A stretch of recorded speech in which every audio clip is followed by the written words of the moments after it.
Oo nga. Okay.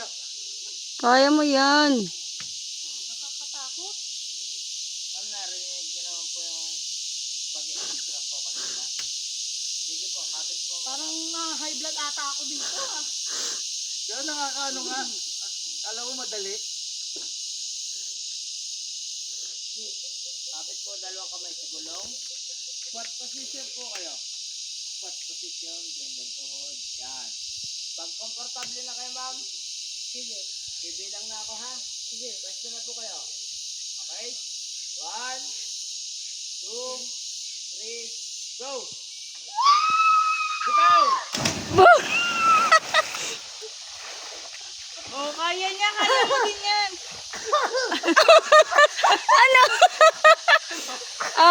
Ano? Ang tagal ko bumaba. Taba mo kasi. Ano? Sige na, isa lang yun. Para papakita natin kala Violet.